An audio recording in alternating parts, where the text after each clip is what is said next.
اعوذ باللہ من الشیطان الرجیم بسم اللہ الرحمن الرحیم۔ انتہائی واجب الاحترام بزرگوں اور دوستوں، سب سے پہلے السلام علیکم ورحمۃ اللہ وبرکاتہ۔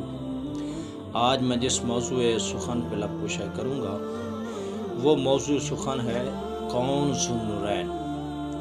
امیر المومنین، خلیفہ سوم، داماد مصطفیٰ، ہم زلف علی مرتضیٰ شیر خدا، با حیا اور با وفا حضرت سیدنا عثمان غنی رضی اللہ عنہ۔ آپ صحابی رسول بھی ہیں، آپ کو غنی کا لقب بھی ملا۔ مسجد نبوی کی جب زمین خریدی گئی تو آپ کا اس کے اندر مرکزی اور اہم کردار ہے۔ اسی طرح غزوہ بدر کے اندر آپ غیر حاضر تھے، لیکن سرکار دو عالم صلی اللہ علیہ وسلم نے آپ کو حاضر کر دیا۔ جامع القرآن بھی آپ کا لقب ہے، مجسمہ شرم و حیا بھی آپ کا لقب اور آپ کی شان ہے۔ خلفائے راشدین کے اندر آپ کا تیسرا نمبر ہے۔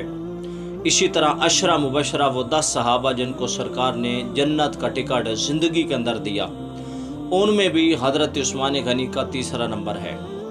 اور کئی اور بھی بے شمار مقامات پر سرکار دو عالم صلی اللہ علیہ وسلم نے آپ کو جنت عطا فرمائی۔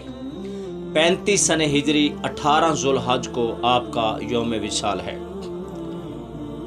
12 سال آپ کا دور خلافت ہے۔ جنت البقیہ کے اندر آپ کا مدفن ہے۔ آپ کی نماز جنازہ حضرت زبیر رضی اللہ عنہ نے پڑھائی۔ آپ کو ذو النورین کیوں کہتے ہیں؟ آپ کو ذو النورین اس لیے کہتے ہیں کہ ذو النورین کا مطلب ہے دو نوروں والا۔ دو نوروں سے مراد کیا ہے؟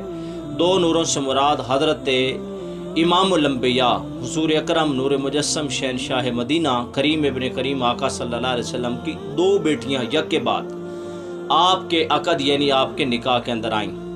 پہلی بیٹی حضرت رقیہ سلام اللہ کے ساتھ بھی آپ کا عقد ہوا، اور آپ کے وصال کے فوراً بعد حضرت ام کلثوم سے یعنی نکاح ہوا۔ اور اعلیٰ حضرت عظیم البرکت نے آپ کی شان اور آپ کے مقام کو اس انداز میں بیان کیا: تیری نسل پاک میں ہے بچہ بچہ نور کا، تیری نسل پاک میں ہے بچہ بچہ نور کا، تو عین نور ہے تیرا سب گھرانہ نور کا۔